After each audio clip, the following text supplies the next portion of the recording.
Hello, dear student and viewers. Today our topic is rabies. ये part 2 है. Part 1 में हमने अलर्क विष, जिसे आयुर्वेद में अलर्क विष कहते हैं रेबीज़ को, उसका आयुर्वेदिक कंसेप्ट पढ़ा. आज हम रेबीज़ पढ़ेंगे. इसके अंतर्गत जो कंटेंट है हम उसकी डेफिनेशन पढ़ेंगे रेबीज़ की, उसके कॉजेज़ क्या हैं, इंक्यूबेशन पीरियड क्या है, पैथोजेनेसिस क्या है, sign and symptoms, diagnosis, prevention and treatment. Definition: Rabies is a viral and life-threatening disease that causes encephalitis, means inflammation of the brain in warm-blooded animals, included birds and mammals. Rabies is a zoonotic disease, a disease that is transmitted to humans from animals, that is caused by virus. यानी कि zoonotic disease क्या होती है, जो animal से human में transmit होती है. We can see virus transmitted by infected saliva through bite और wound and brain inflammation. Causes: rabies virus lyssavirus होता है, ये रैबिडो वायरस फैमिली का होता है. सिंगल स्ट्रैंड आरएनए वायरस होता है. इंक्यूबेशन पीरियड क्या होता है, इसको हम संचय काल कहते हैं. इसका incubation period means interval between infectious agent जब बॉडी में एंटर करता है तब से लेकर के first sign and symptoms appear होने तक का जो समय होता है उसे हम इंक्यूबेशन पीरियड कहते हैं. तो रेबीज़ के केस में हर डिजीज़ का इंक्यूबेशन पीरियड अलग अलग होता है.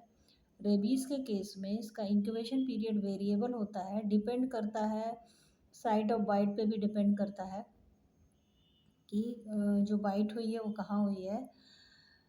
कॉमनली जो इसका इंक्यूबेशन पीरियड है वो 3 to 8 वीक्स का होता है एक्सपोजर होने के बाद से. Rabies virus travels 1 centimetre per day rabies virus travel करता है. अब इसकी हम पैथोजेनेसिस देखेंगे. पैथोजेनेसिस क्या होती है, the origin and development of disease. तो ओरिजिन होने से, इन्फेक्शन होने से लेकर के बीमारी बनने तक की कैसे वो बीमारी होती है शरीर में, कैसे उसका इन्फेक्शन बढ़ता जाता है. वायरस, सबसे पहले virus enters by animal bite. कोई भी एनिमल बाइट जब होती है तो वायरस बॉडी में एंटर करता है. सबसे पहले जो साइट ऑफ बाइट है वहाँ पे वायरस रेप्लिकेट्स होता है, यानी कि संख्या में बढ़ता जाता है. Virus replicates in muscles at site of bite. इसके बाद वायरस पेरिफेरल नर्वस सिस्टम में नर्व्स को इन्फेक्ट करता है और वहाँ से वो रेट्रोग्रेड ट्रांसपोर्ट के द्वारा पेरिफेरल नर्वस सिस्टम को भी इन्फेक्ट कर देता है. इसके बाद virus replicates in dorsal root ganglion and travels up spinal cord to brain. इसके बाद वायरस डॉर्सल रूट गैंग्लियन में रेप्लिकेट्स होता है, ये संख्या में बढ़ते चले जाते हैं, मल्टीप्लाई होते जाते हैं and spinal cord to brain में पहुंच जाता है. ब्रेन में पहुंचने के बाद ये ब्रेन को इन्फेक्ट करता है. उसके बाद ब्रेन में इन्फेक्शन करने के बाद virus travels from brain nerves के थ्रू ये अदर टिश्यूज जैसे किडनी, आई और सलाइवरी ग्लैंड्स को भी इन्फेक्टेड कर देता है. ये हम डायग्राम में देख सकते हैं पैथोजेनेसिस को. First virus enters by animal bite, then virus replicates in muscles at site of bite. Virus infect nerve in peripheral nervous system, move to retrograde transport. Virus replicates in dorsal root ganglion and travels up spinal cord to brain.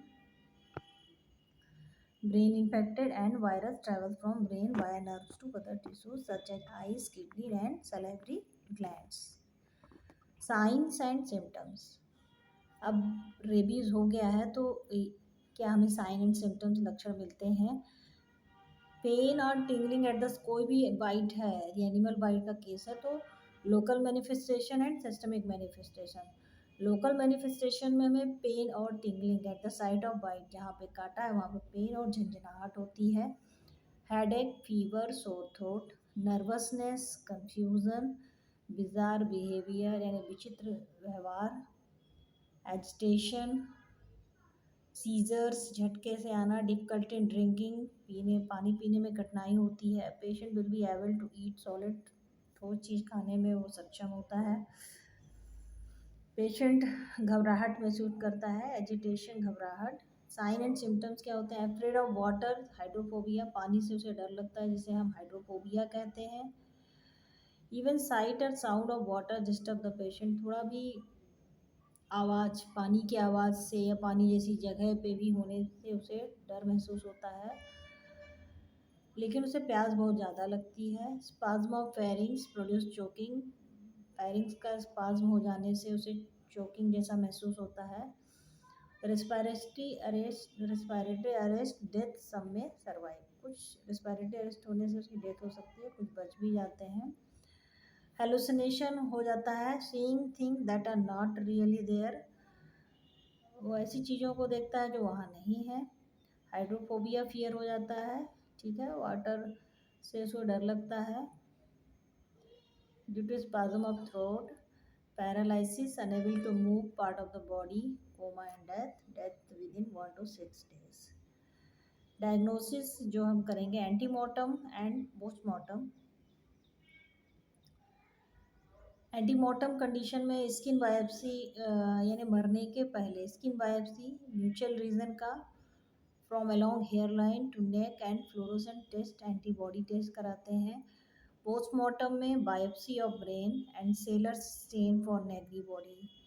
Negri body क्या होती है? The neurons of infected animals or man contain characteristic intracytoplasmic inclusion bodies which are called as Negri bodies, जो कि rabies में बन जाती हैं। Fluorescent antibody test. अब आता है prevention of rabies in man. हमें 2 अप्रोचेस करनी है, पहला है post exposure prophylaxis and second है pre exposure prophylaxis. Post exposure prophylaxis means dog bite होने के बाद, प्री एक्सपोजर डॉग बाइट होने के पहले। तो पोस्ट एक्सपोजर प्रोफाइलेक्सिस में यदि कुत्ते ने काट लिया है या किसी एनिमल बाइट का केस है, तो जहाँ पे उसने काटा है, gentle washing of wound with soap, हमें जिस जगह पे बाइट हुई है उस जगह को जेंटल धीरे धीरे उसको वॉश करना है विथ सोप से करना है। और जो टैप है, लगातार बहते हुए पानी में 10 से 15 मिनट तक वॉश करना होता है, ताकि वहाँ से वायरस डर्ट निकल जाए। उसके बाद वर्सीडल एजेंट लाइक प्रोविडीन, आयोडीन उसमें लगा देना चाहिए। डीप वुंड है तो removal of dirt, dead tissues and foreign bodies को निकाल देना चाहिए।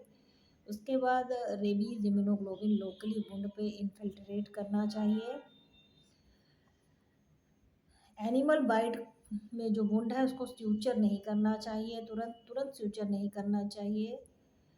यदि अनअवॉइडेबल है तो बहुत टाइट स्यूचर नहीं करना है, यानी कि वुंड को बांधना, स्यूचरिंग नहीं करनी है। Immunization against tetanus is given, tetanus देना चाहिए एंड प्रोफाइलेक्टिक एंटीबायोटिक शुरू करना चाहिए। HRIG human rabies immunoglobulin 20 IU पर केजी बॉडी वेट उसे दे देना चाहिए। एक्टिव इम्यूनाइजेशन कर देना चाहिए जब पेशेंट आपके पास आता है। यदि पेशेंट को एडवाइस करना चाहिए कि ट्रीटमेंट को कंप्लीट ट्रीटमेंट ले, और स्टेरॉइड, स्पाइसी फूड्स और अल्कोहल और स्ट्रेन को उसे अवॉइड करना होता है। इसके अलावा इसमें जो महत्वपूर्ण है anti rabies immunization. Immunization against rabies is not included in the universal immunization programme में, इसको इंक्लूड नहीं किया गया है बिकॉज इसकी जो इम्यूनिटी है antigen tissue culture vaccine is hardly 3 years के लिए ये होती है। इसके बाद फिर ये डीएक्टिव हो जाता है। WHO guideline for post exposure prophylaxis, WHO का गाइडलाइन है। WHO गाइडलाइन जो पोस्ट एक्सपोजर प्रोफाइलिक्सिस है, इसमें उन्होंने कैटेगरी 1, कैटेगरी 2 और कैटेगरी 3 बताया है। और कैटेगरी और इस type of contact with a suspect and confirm rabid animal and recommended treatment. यदि कैटेगरी 1 है, कैटेगरी 1 हम कब कहते हैं, जब contact of skin with secretion और excretion of a rabid animal और ह्यूमन। कैटेगरी 1 कब कहलाएगी, जब जो रेबिड एनिमल है उसका केवल स्किन विथ सिक्रीशन एक्सक्रीशन हो, ठीक है, तो उस कंडीशन में हम उसे कैटेगरी 1 में कहेंगे। इसको हम रिकमेंडेड ट्रीटमेंट WHO कहता है कि नो एक्सपोजर और नो प्रोफाइलिक्सिस, कोई ट्रीटमेंट की ज़रूरत नहीं होती यदि केवल सिक्रीशन या एक्सक्रीशन स्किन पे टच हुआ है रेबिड एनिमल का।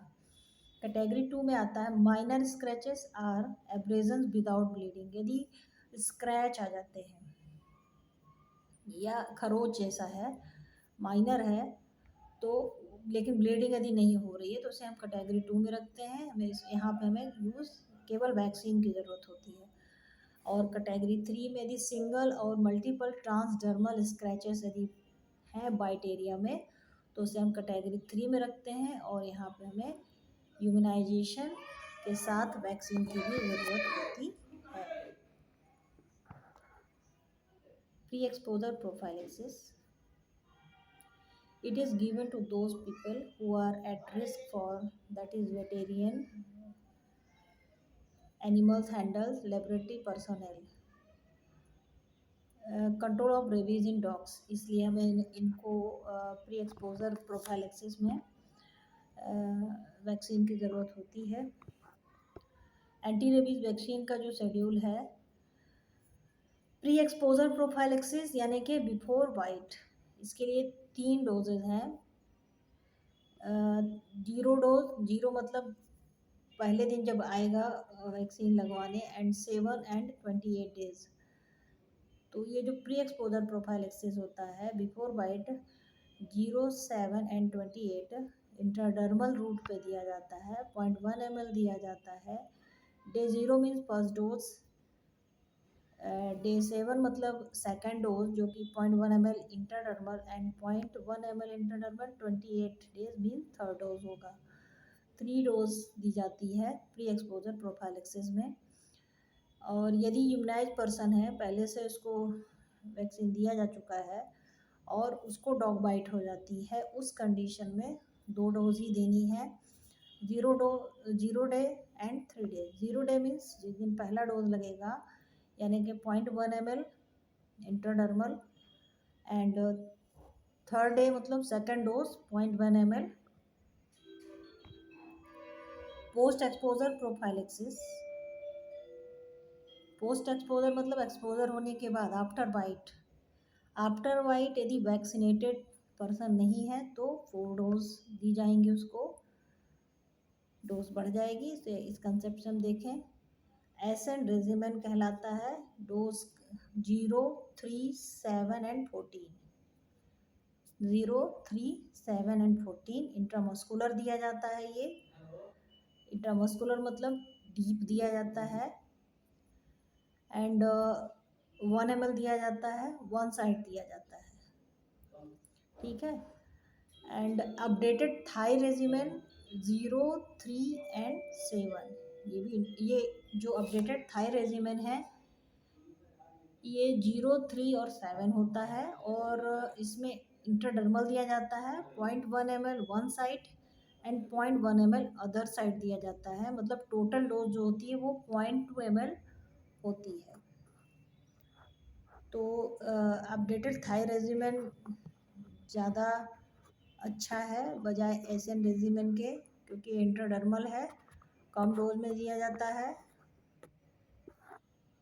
प्री एक्सपोजर इम्यूनाइजेशन जो है, all pet dogs for dose at 2 month of age followed by second dose after 1 month, thereafter booster dose regularly at once in year. जो pets होते हैं उनको 2 month की as पे immunise करना चाहिए। उसके बाद सेकेंड डोज पहली डोज के 1 महीने बाद, उसके बाद हर साल एक एक डोज उसको रेगुलरली देना चाहिए, तो पेट भी इम्यूनाइज्ड हो जाते हैं, तो रेबीज़ का रिस्क मिनिमम हो जाता है। Thank you so much, keep watching.